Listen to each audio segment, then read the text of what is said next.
In the last video we discussed how the slope here under the water in front of the beach influences the appearance of the beach itself, and we said the steeper the slope, the smaller and the beach itself, and the more uh, big stuff you will find here lying on the beach instead of sand. But you know that there are all different types of forms of appearances in nature. So what I want to say by that is you might also find beaches where this is given, so this kind of a slope here, but with a large area of sand here. That's possible. That's a function of the depth of the waves, obviously. You might find such examples, but in general, the rule we've set up is true. And what we will do in this video is discuss how the material up down here, we've up to now we've just called it stones, how this material influences the color of the beach, because you might have already seen or heard about beaches that are black or green, or the most known ones are the yellow and white ones. Let's discuss this briefly. So need to get some space here. Okay, so let's briefly discuss what causes the well-known yellow beach. So I want to indicate this yellow beach by this thing right here. Yellow beaches are the product of erosion of sandstones. So ordinary sediments, you could call it, because I don't want to go into the details about geology right here. So let's say product,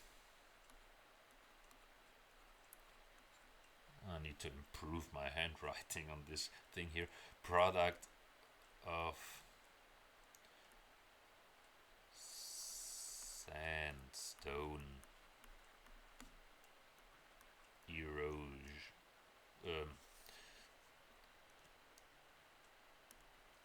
sandstone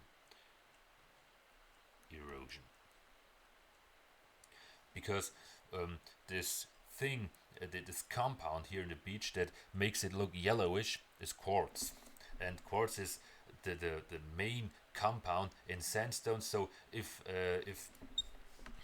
the waves, the movement of the water, the flood, and all this thing, and other already smaller stones that are constantly moving across these bigger ones, if all these processes keep eroding a sandstone, we will end up with a yellow beach after the waves have transported the sand to the beach. So we get here, so we get the yellow ones, and now we have also have white ones. So white sand, what's the source for white sand? This is another main compound here in white beaches, and this stems from coral reefs. So erosion of coral, this is an O right here, of coral, this is an A, coral reefs. Coral reefs are made up of organisms.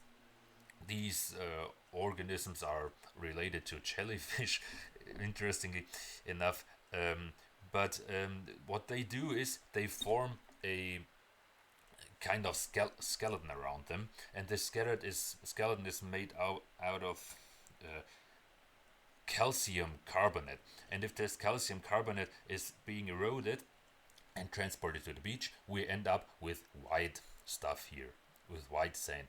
These grains that are laid down at the beach, incidentally, we call this sand if and only if their size ranges between 0.063 to 2 millimeters.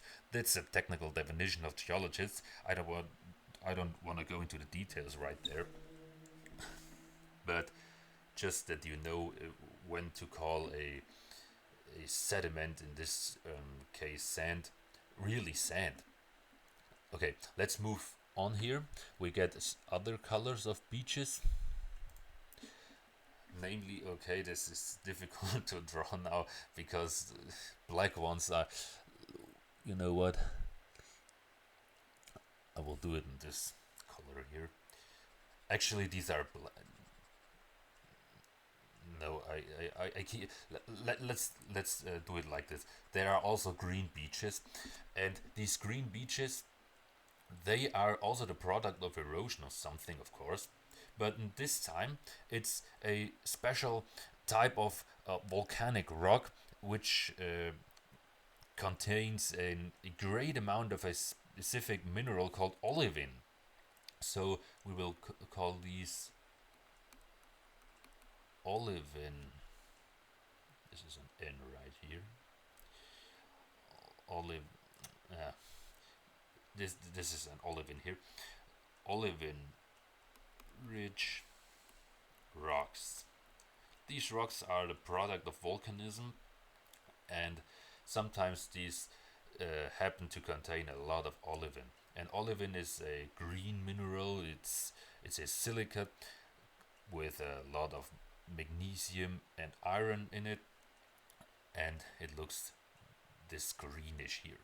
There are beaches, for example in Hawaii, that have this color because there's a lot of olivine in them. And now what I actually wanted to do previously, there are black beaches, but I can do this black on a black background, so I will indicate it by this. So what I want to indicate by this is black because I can draw right on a black surface like this in black, of course.